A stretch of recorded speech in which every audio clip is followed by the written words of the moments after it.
of the presenter and I think possibly the project manager. So I just wanted to make that clear. This really isn't like a lot of a public hearing or something of that nature.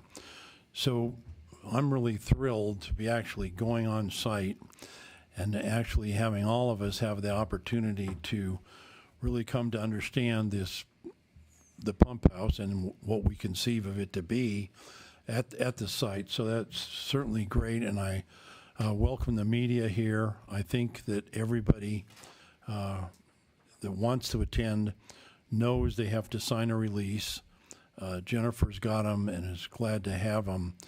So we'll proceed with Historic Cheyenne Incorporated, our guests, and their presentation, which is basically the history. And then when that's concluded, I think we can, and the council's questions have been answered, we can talk about going over to the site and touring it. So this is a unique but a very important occasion. And so HCI, would you like to tell us a little bit about yourself and what the presentation you're going to make? Good afternoon, City Council. Thank you very much for having us. My name is Maren Callis, and I'm the Vice President of HCI. Our mission is to preserve historic properties and to educate the general public regarding the traditions, architecture, and history of Cheyenne. We have sponsored a couple projects. One was some Governor's Mansion repairs, and we're also a founding sponsor of Rooted in Cheyenne. We were formed in 2011 as a reparation for the demolition of a city block of historic homes located north of the hospital in order for them to build a cancer center. And we are a nonprofit 501c3. All right, so this is the property that we're discussing today. It's the Pump House located at, well, the old address was 1504 Dillon Avenue. The new address is Ames Avenue. We're actually looking at the back of the building, but let's see here. This is a drawing of, once again, the back of the building. It features the smokestack and the reservoir. The land for the pump house was purchased from the Union Pacific for $350. That's about $12,000 today. The plans for it were drawn up by the city engineer. His name was Fred Bond, and we're going to learn more about him.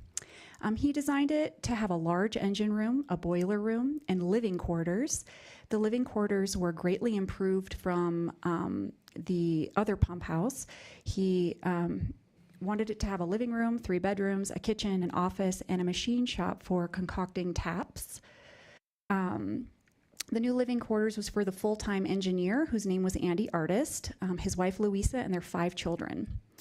The contract was awarded to a local contractor whose name was George East.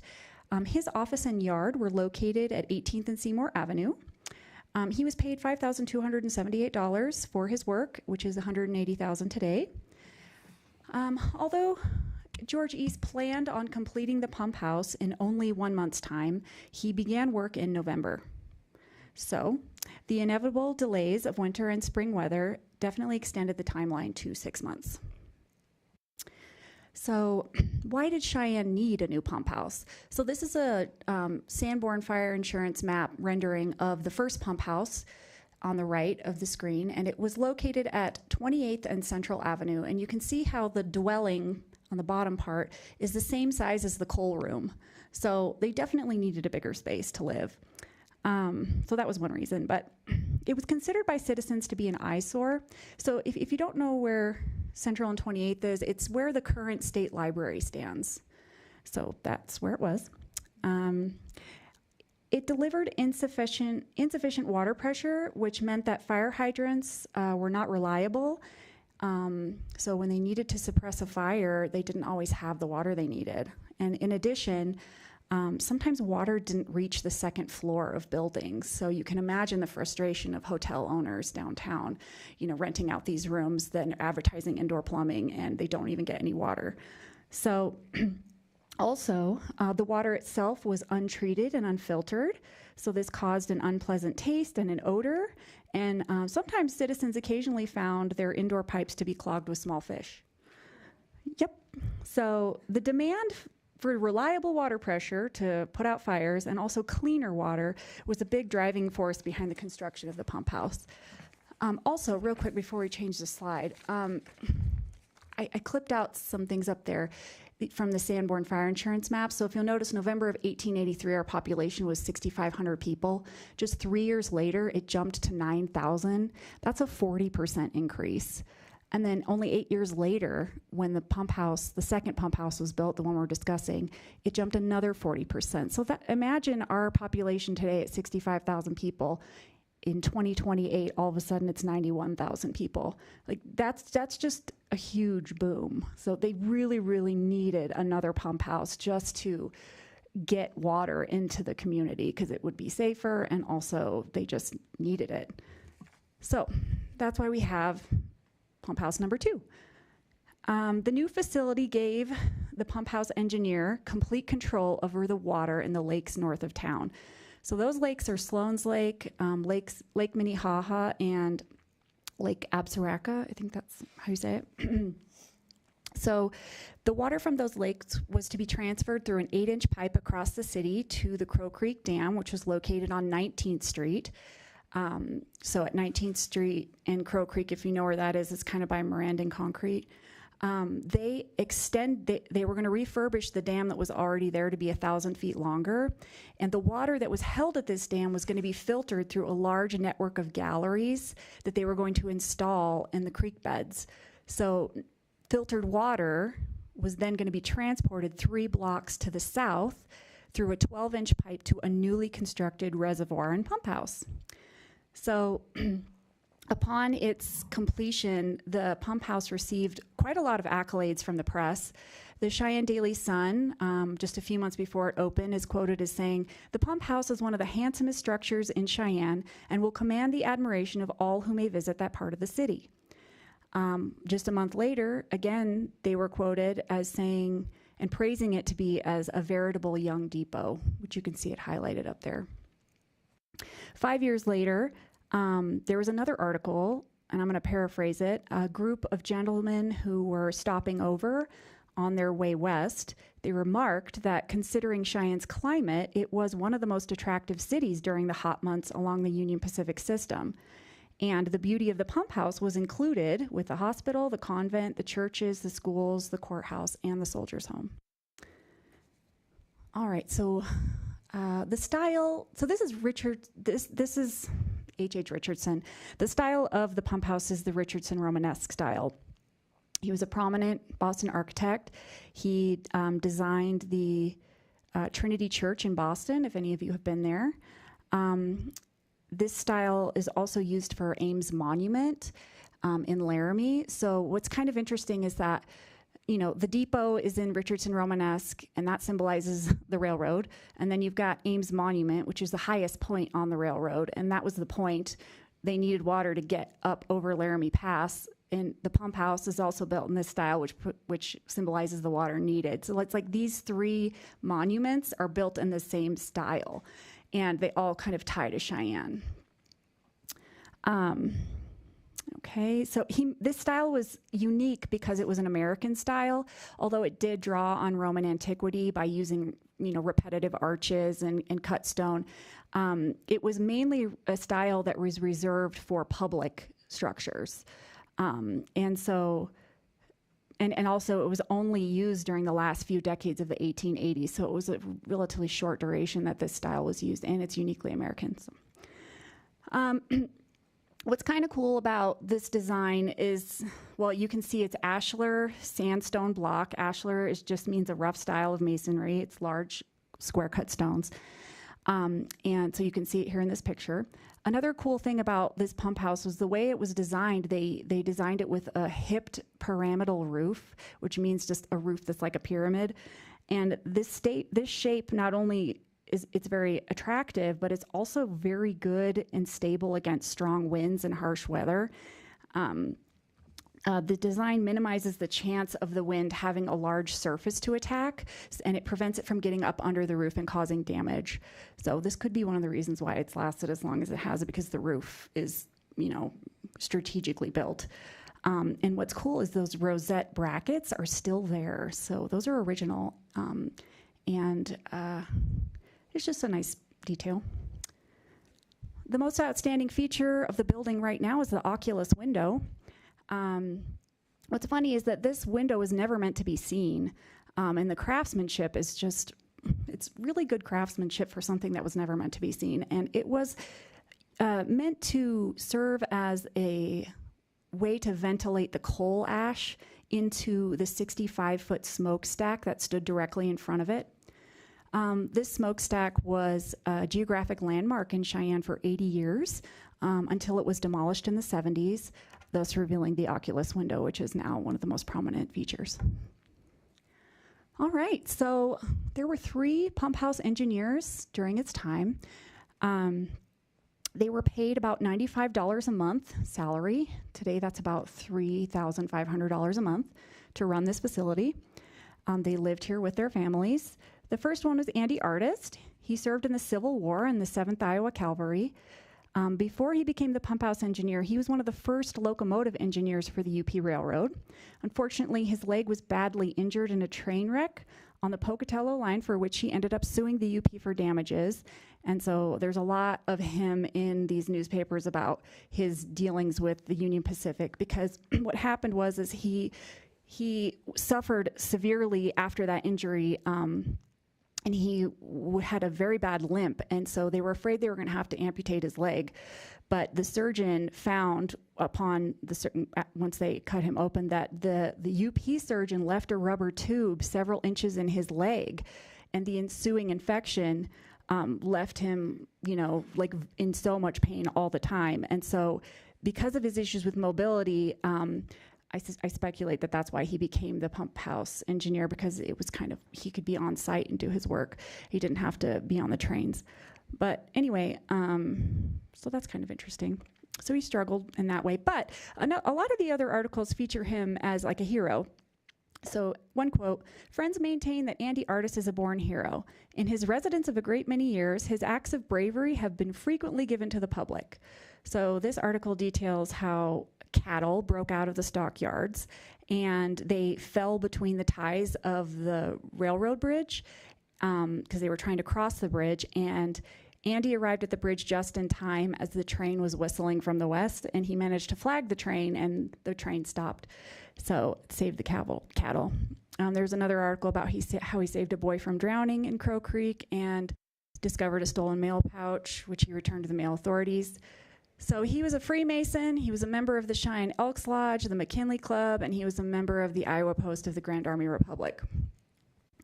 The next pumpman, Richard Wilson, his time was of short duration, and we'll get into that.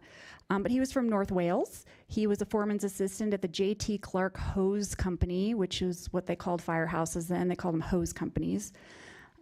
Superintendent of the Southside Congregational Church, member of the Ladies' Aid Society. And then Nicholas Stoll, he was the last. He actually lived a block away from the Pumphouse at 1610 Dillon. He immigrated to Cheyenne from Germany with his wife Marie when she was 18 years old. Sadly, they lost 3 young children before Nicholas was appointed pumpman. He did have a son, Werner, who owned Barnard and Stoll Grocers, which is now the Breadbasket off of 19th and Maxwell. He also had a daughter, Ruth Stoll, who was born in the Pumphouse in 1910, and she ended up marrying her brother's business partner, Paul Barnard, and they lived above the breadbasket until her death. And it's kind of interesting because I'm in contact with her great-grandson, Sean Fitzpatrick, who happens to be the mayor of Astoria, Oregon. And he's going to be joining us via FaceTime on the tour because he's very interested in his great-great-grandfather's residence where his great-grandmother was born. Okay, so this is what it looks like on the inside. I think we're going to be able to go in. Okay, great. So it's pretty large and spacious, and it was built to house this Holly duplex steam pump. It was massive, and it could draw up to 3 million gallons of water per day for the city. When they did a test, the results, they did a test at the Opera House fire hydrant to make sure that it could do what it said it could do. And the water pressure was 135 psi's, which is pretty good because typical water pressure at a residence is 40 to 60 psi. So it provided sufficient pressure. Okay, so the next slide shows the coal bunker. Very important. Coal was very expensive for the city to provide to this thing. It was $2,500 a year, which is $85K in today's money, just to power the steam engines. You had to keep the fires burning at all times. The boilers needed constant attention to maintain adequate water pressure. This required an assistant for Andy during the busy season or when city funds allowed. Another thing that the pumpman was responsible for doing was sounding the water whistle. When they built the facility, there's a kind of a fun quote here. Andy Artist is pleased with the new steam whistle at the works, as it is of a mockingbird variety, and it can be heard for 6 miles. The new whistle is to be used for lawn irrigation signals at 6 and 9 a.m. and 5 and 8 p.m.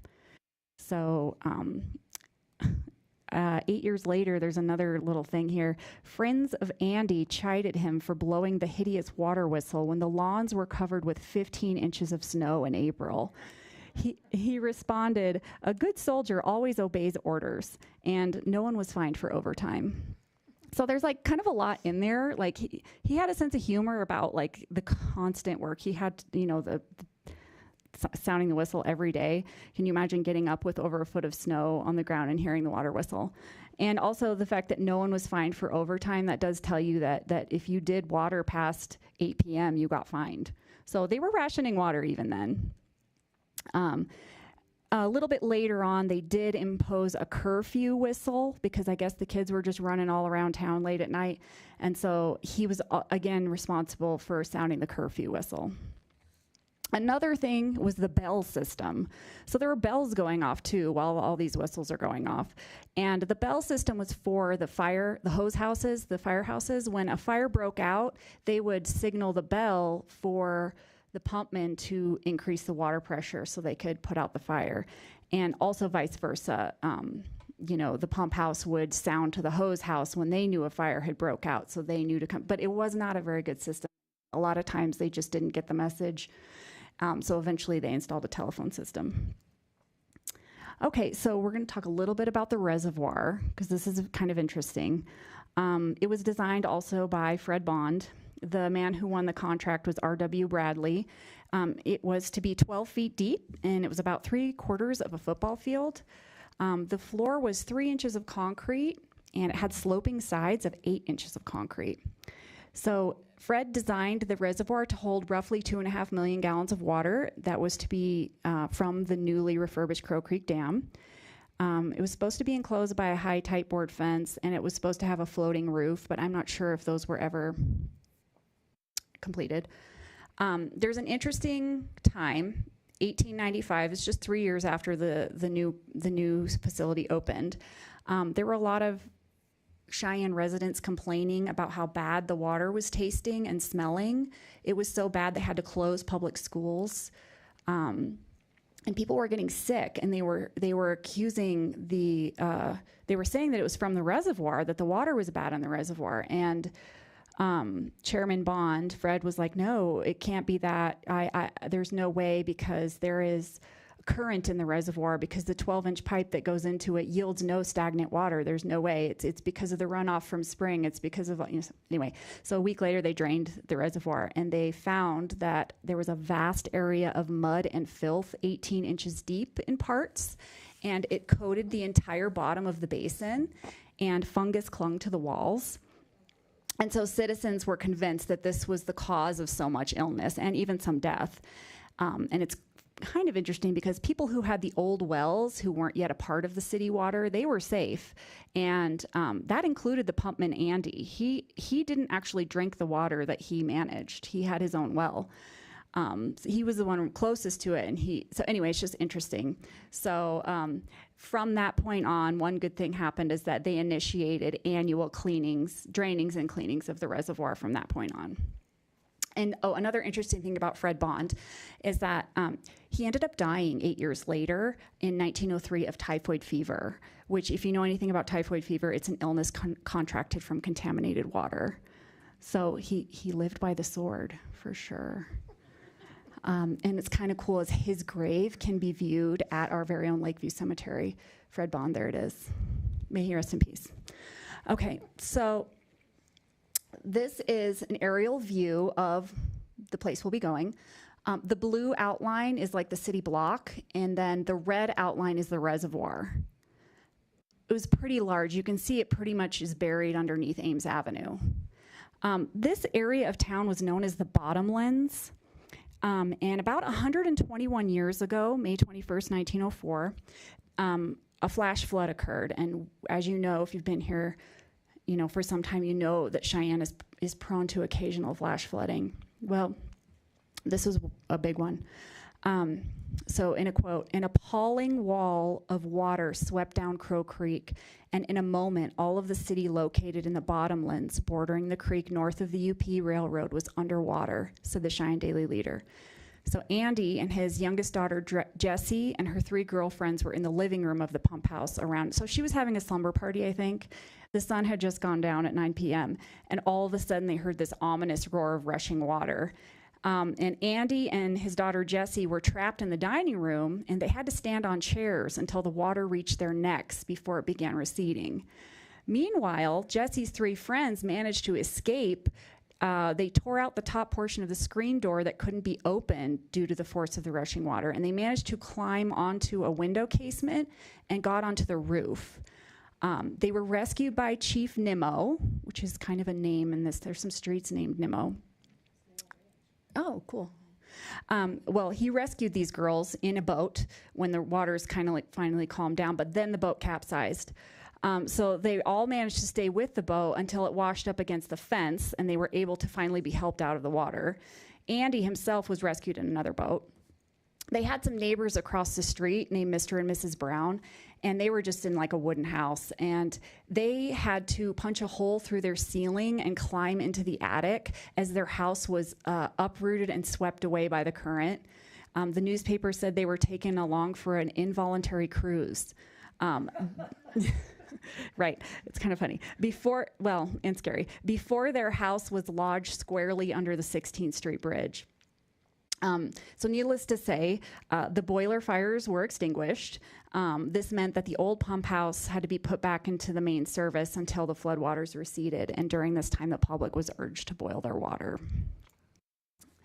All right, so September 1905, 13 years as the city pumpman. Andy was involved in a bar brawl. He put up a good fight, but he was no match for the larger and younger Nestor Marquez, who was an employee of the UP coal chutes. Andy's body was found the next morning, dragged to the backyard of the saloon. Andy suffered several serious wounds about the face, including a lower jaw fracture, and his left ear was nearly torn off. He remained unconscious until he died from his injuries 3 days later. He was 60 years old. Marquez eventually ended up confessing to manslaughter because his mistress threatened to testify, and he was sentenced to 15 years in Rawlins. So meanwhile, during all of this, Andy's wife, Louisa Artist, had been suffering all throughout the summer from cancer, and she was basically already on her deathbed. So she was never informed of her husband's death, and I think it's because they felt that because hers was imminent, they didn't want to tell her. So in the newspaper, they're like, yeah, the funeral's tomorrow. Hint, hint, she still doesn't know, kind of a thing. So like the public was like kind of like just, you know, anyway, that's kind of interesting. So she was never informed of her husband's death, but she did die quietly in her bed 1 week after her husband. Her obituary reads, "She was possessed of an exceptionally kind and charitable disposition. The sympathy of the entire city will go out to her children in their double sorrow." So even though their 5 children were all married at this point, they lost both of their parents within a week. And here's an interesting, I just think this is interesting. This kind of highlights the charitability of this couple. And also it gives a glimpse into what the front of the pump house looks like, because we have all these images of the back, but we don't know what the actual front of the residence looked like. It's been covered by those sheds for decades and there's no picture. So I'd like to read you this. 8 years prior to their deaths, Mr. and Mrs. Artist, this is 8 years prior, on a summer evening in July in 1897, so a time much like this, Andy and Louisa held a, quote, lawn sociable fundraiser at their pump house residence for the Women's Relief Corps. Mr. and Mrs. Artist had the lawn decorated with stars and the stripes and Chinese lanterns hung on all sides, which furnished a beautiful light. The lawn in front of the residence is very large and handsome. Flower gardens are tastefully arranged at proper distances. Chairs and tables were arranged on the grass, and all who attended expressed themselves as spending an ideal evening. About 150 guests were present, and the ladies disposed of their entire supply of ice cream and cake at 15 cents a dish and cleared a snug sum to aid in their commendable work. So that's kind of a big deal. It's 150 people you just have on your lawn, you know, for charity. So I do think this illustrates that they were, you know, they were indeed a charitable couple. Okay, so upon the death of City Pumpman Andy Artist, there were 10 applicants for the position. Mayor Gill initially nominated Nicholas Stoll for the job, but was not approved by council. Richard Wilson, who was a well-known engineer, was appointed instead. His employment as pumpman only lasted 6 months, however, as he was accused of using abusive and threatening language during an altercation with Water Commissioner William Faust. And I will say that Faust was often characterized by the press as being stubborn and at times incompetent. Though the majority of council urged leniency, a case was made that to overlook such an offense would be to mar the morale and discipline of city service. So Nicholas Stoll, who was Mayor Gill's original selection, secured the position and remained at the pump house with his family until it was decommissioned the following decade. So the pump house was expensive to operate, and Cheyenne did continue to grow. So by 1909, Round Top Reservoir was already under construction. That's 4 miles west of town. And it was completed in 1910. And so in September of 1910, Nicholas Stoll took his last paycheck as city pumpman. This new reservoir could store 8 million gallons of water, which is 4 times the amount of the pump house reservoir. And the water came from the lakes near the Laramie Mountains instead of Crow Creek. And because the elevation was 400 feet higher, this new water system relied on gravity for water pressure instead of coal. So that just made it so much more cost efficient. In 1916, the filtration plant was complete, and now purified water was able to be distributed to the water mains. So although the pump house continued to be maintained, it was mostly operated as an auxiliary facility when it was necessary to augment the city's new gravity system, such as like during Frontier Days when all the hotels are full and like we're just so full of people they need more water pressure, or when there's a big fire. So it was mainly used for cleaning the city streets, and then eventually, the 3-decade-old water facility was placed out of use because Cheyenne's water system just continued to advance as the population continued to increase. So the city streets department acquired the building by the 1930s for the repair and storage of their equipment, which includes street cleaning machines. Let's see here. So yeah, basically that's when they put a bunch of sheds on the building. There's just so many sheds. In the 30s, that's when they removed the smokestack. That was the most damaging of the sheds. And then, of course, there's that second story they placed on there. They took off the residence roof and they placed a second story cinder block structure on the original foundations. That could be the most hindering addition to historical status.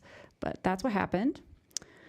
All right, so what's kind of cool about the area around the pump house is that right in front where Ames Avenue is the site of a Works Progress Administration project. It was formed by executive order from FDR in 1933 as a key part of the Second New Deal. It was a federal program that supplied paid jobs to the unemployed during the Great Depression. And the goal was to build up public infrastructure by providing parks, schools, and roads. So it ran its own projects, it provided wages, but it was in cooperation with state and local governments. So this program built 620,000 miles of roads and 10,000 bridges, and the pump house is like basically home to one of these like really important projects. And you can see, we've tried to find a picture of the smokestack. It's kind of hard, but you can see it there. It wasn't torn down yet with that red arrow. All right, so the wetlands and the greenway, another cool part around the pump house. In 2012, the Capital Basin Drainage Plan created a wetlands area that was intended for public enjoyment. In addition to this being a potential park space, it could also be an educational space highlighting the importance of the wetlands to the prairie ecosystem. Wetlands protect and improve water quality, provide fish and wildlife habitats, and help store and maintain floodwaters. The greenway, the surrounding grounds of the pump house provide a key connection point along Cheyenne's vast greenway system. Currently, the greenway path dead ends at Ames Avenue, and this proposed path around the pump house would lead to Bent Avenue and bring bikers and walkers safely to the downtown area, whereas right now they have to jog over to Lincoln Way and manage that little stretch, and then they can get back over safely to 15th Street. All right, so considerations. It does have designation potential for the National Register of Historic Places. I'm just not sure where that's at right now, but I think that is being worked on. We do have a number now, thanks to TDSI. It's going to be $4 million and $1 million to mothball. So these are all good things to know. And it is a keystone to the west edge. It's ideally located. It's uniquely located at the nexus point of several distinct community goals and attractions. The West Edge Development, the Union Pacific Railroad, the Greenway, the 15th Street Heritage Experience, Crow Creek Revival efforts, and Reed Avenue Corridor, just to name about 6. Okay. All right, so support. Well, HCI did sign a resolution with City Council in 2021. We want to save this structure, and that's why we're here today. And we're going to go do the tour and all that, so that's support. Public-private partnership, that's an option for support. 6-penny ballot potential. Does this building have the support of the people? Well, I think it might. 1 century ago, there was an editorial in 1925 highlighting the missed opportunity of the pump house. I did mention this when I spoke with you all on June 23rd. The writer urges the public to use their imagination and envision a better use for the building of such pleasing architecture that's in the same style of the beloved depot and Ames Monument. Equally as important, the pump house is located along the banks of the Crow Creek, where the original tent city of Cheyenne was born. So he does emphasize that it is the public's building and the public should have a say. But another thing that this writer emphasizes is that the writer at the time was proposing a park site. So I'll just quote real quick. The proposed park site is the site of the very first Cheyenne. Thereupon, or very close thereto, the earliest pioneers erected the tents and shacks which were the embryo of this city which today is so attractive. A park at this spot would be a memorial of the courage, the vision, the character of those who nearly 2 generations ago founded this community, which has become so splendid, and we are their heirs. So that was written 100 years ago. I do think that 1 century later, still a similar case can be made to save the pump house. It's a symbol of our pioneer heritage, and it does belong to the people. We were proud of it once. We called it the veritable young depot, and I think we can be proud of it again. And the opportunity to save the pump house is not yet lost. Thank you for your time. Thank you, Maren. That was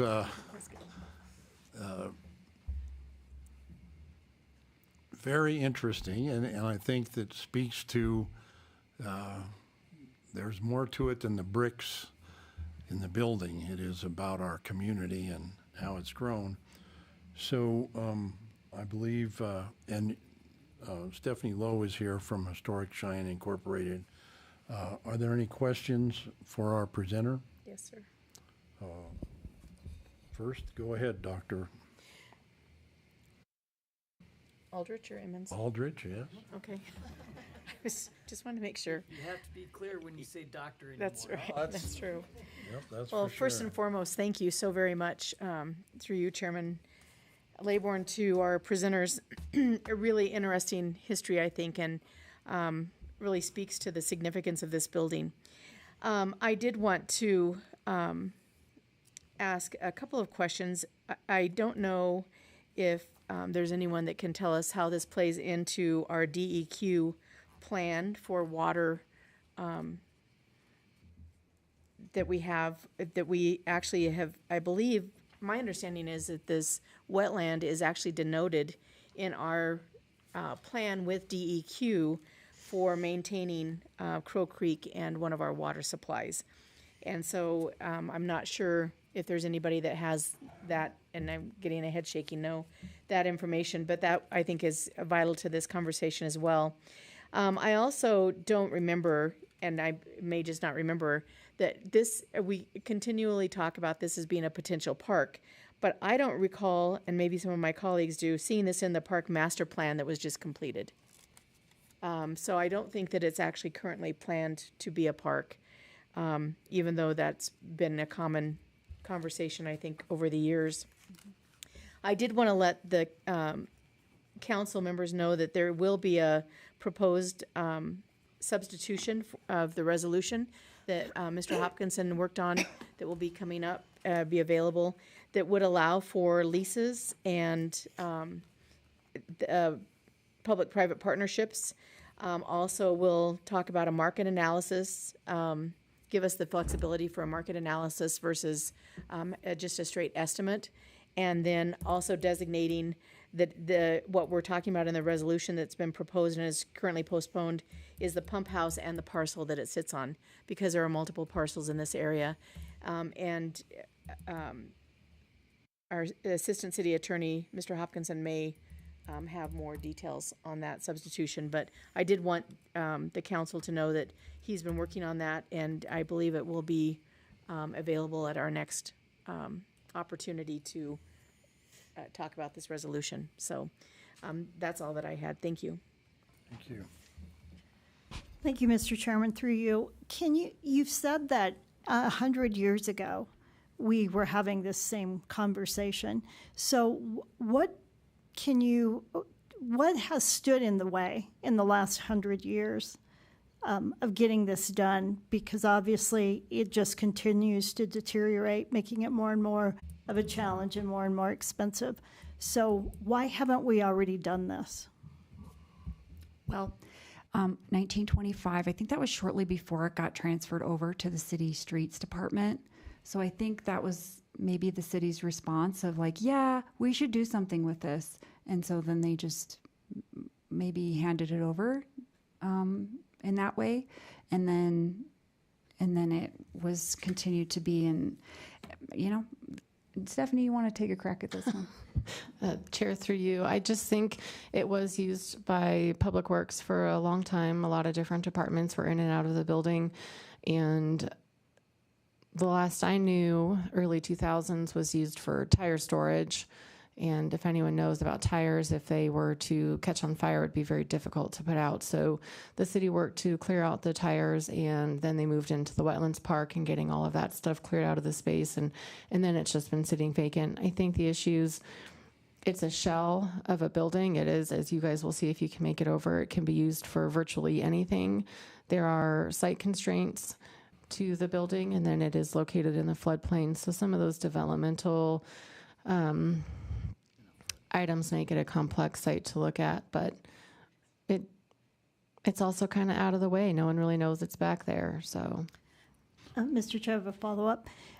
And the city owns both the building and the wetlands. Is that correct? yes. Okay. Thank you.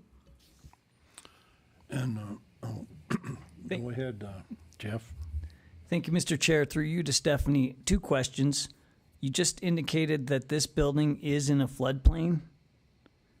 Chair, And I'd like to, and Mr. Brody, I see, is shaking his head. So, okay, yeah, I just wanted to clarify that because that could be difficult for insurance purposes. And if we did proceed with a sale, that could very well be an obstacle that would be somewhat insurmountable. Second question. Where are we with the National Registration of Historic Places process? I know that can be very lengthy. Can you provide some information on that? Chair, through you, Maren has done an extensive amount of research. I mean, you guys can see her folder there, newspaper clippings, and I have tried to pick up some of that to put this building in its context in Cheyenne and the state. Given where the project is developmentally, the research has been put on hold. So if the city desires, we can continue moving forward with that. There are a couple hiccups in getting it actually listed, but we can certainly continue with research and working on the nomination if the city desires. The biggest hurdles would be the additions on the back that currently make it ineligible. So part of this project, construction-wise, was to remove those additions that would make it eligible for listing on the National Register. We can talk to the SHPO if that's desired about moving forward, but right now it's on hold. Mr. Chair, through you, what typically is the length of time for that process? Chair, through you, it can be, once the nomination is written, it will work its way through you guys for approval and then can be presented to the SHPO, the State Historic Preservation Office, and then that process can take 6 months to a year.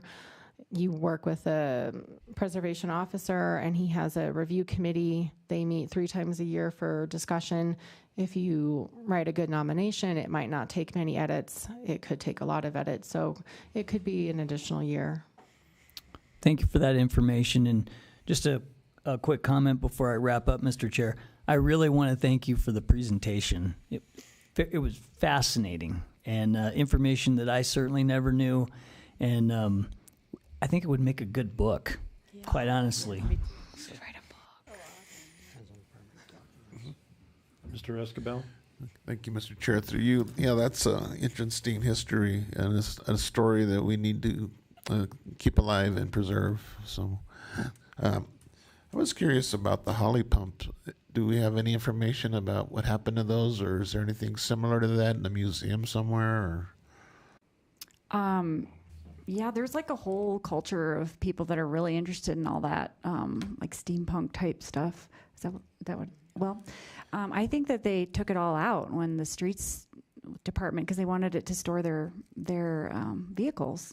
So it was kind of probably in the way. Yeah. Mm-hmm. I think I was on vacation in someplace, and they had something similar to that in their city square. I don't know if it was Glenwood Springs. But it'd be interesting to know that if we ever get this done, and that we could have something like that also displayed there too. Be a valuable piece to have with it. I'm sure the pipes are still there, the 12-inch pipes. They're probably all, you could dig up one of those. Yeah. Oh, thank you very much for your presentation.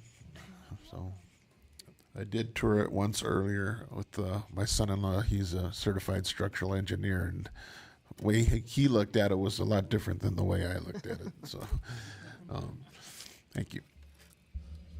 Mr. Moody? Thank you, Mr. Chairman, through you. Thank you for the presentation. Again, as a geographer by trade, history is my minor, so I know the work that goes into getting those primary documents to explain everything.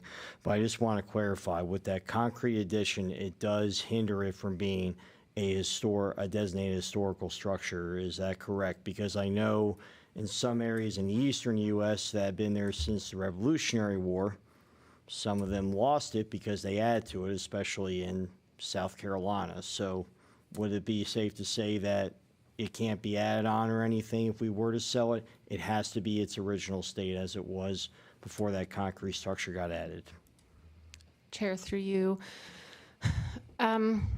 preservation laws in Wyoming and Cheyenne are, well, official laws are pretty non-existent. So really comes down to working with the state preservation officer and what he will allow. Of course, that moves on to the federal level with the National Register keeper and what they allow. So there's a little bit of wiggle room there when it comes to modifications post-sale if someone wanted to make an addition and the metal sheds on the second floor addition had already been removed. It could work depending on the design.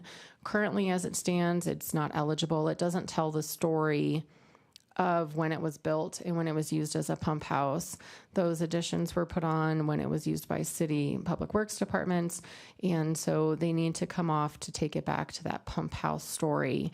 One of the triggers, or one thing to kind of think about with historic preservation and thinking of the National Register, if Nicholas Stoll could be brought back to life and he came back to Cheyenne and looked at this building, would he be able to recognize it as what he knew the building was? Some could say yes. I would look at it and say probably not. Those additions really take it out of that time period. So that's a complicated answer. Well, thank you for that answer, and yes, I understand. I mean, a big structure I can think of that lost it was Soldier Field in Chicago. Used to be a historical site. They redid it, lost it. Even with the original outer line still there, with everything honoring it, it did lose it. So we do have to think about that. Yeah. Thank you. Dr. Aldrich? Mr. Laybourne, one more question. I did have a architect contact me with some questions about, he really was questioning the $1 million amount to mothball this. He really believes that if we were to get some bids, that it would actually be much less than $1 million to remove those sheds and then to stabilize the roof. So I'm just wondering if HCI has looked or talked to anybody about what it would take.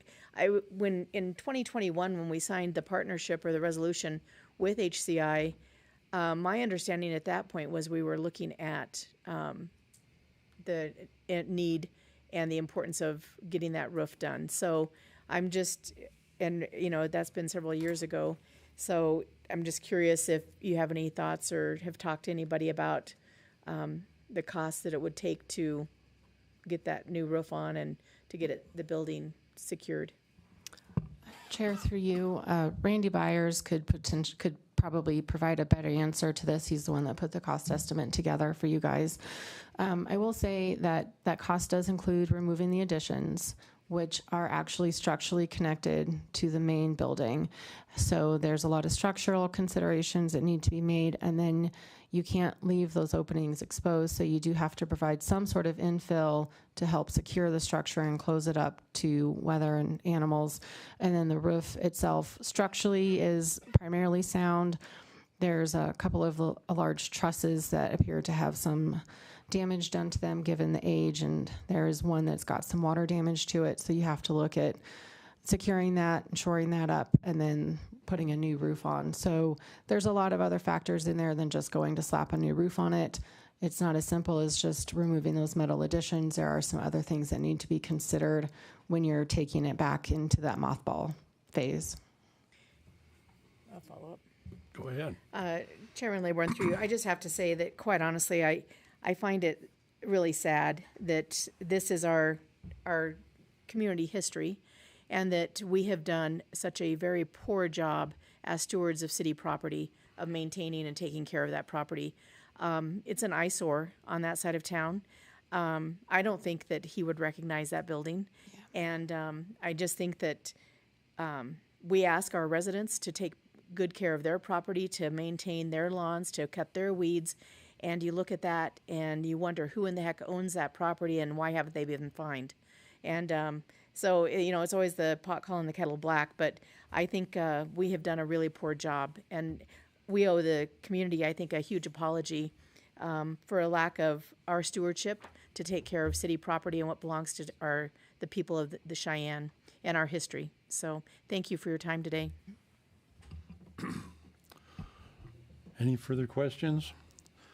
Well, I have a couple of comments. I am the designated champion of this project, and I would want to point out that there's more to it than just the building itself.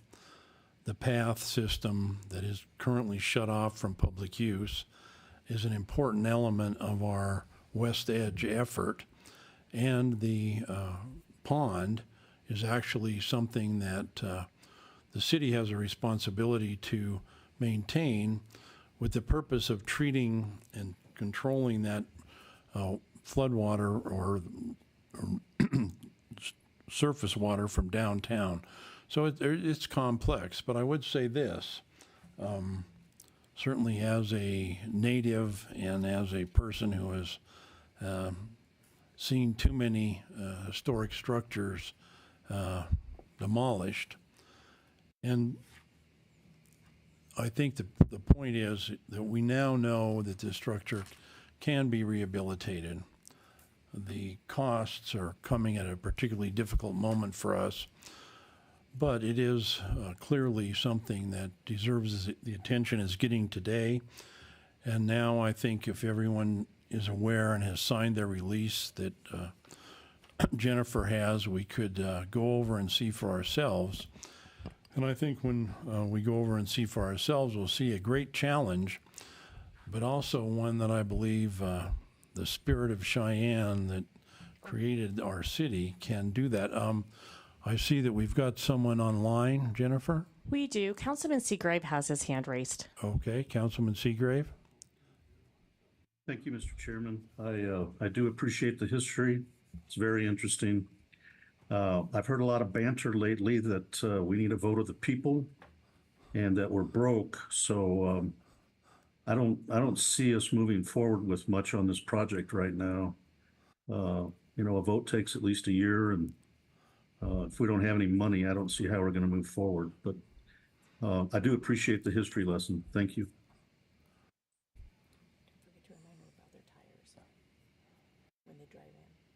Yes, and so thank you, Dr. Aldrich.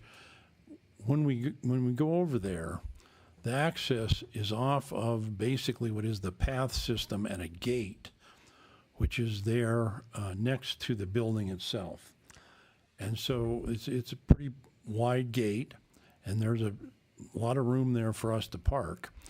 But there are a couple of pipes right there in the entryway that you're going to have to pay close attention to coming and going, because you don't want to be running over them with your tires. I don't know that they'll necessarily puncture them, but they certainly won't help them. It's fairly easy to avoid if you just pay attention to it. So we'll be going. I see that I have another question from You can someone. keep going. I just want to give some ideas about parking over there that's been requested. Okay, well, why don't you go ahead? So yeah, the access is off of Ames Avenue. Before you go under the underpass, you'll see the wide greenway path there. They have asked that we try to park diagonally so that people have access to leave. So just don't pull in and kind of shut your car off. But they have asked for that. So they'll be, Mr. Bannon will be over there to direct you guys also.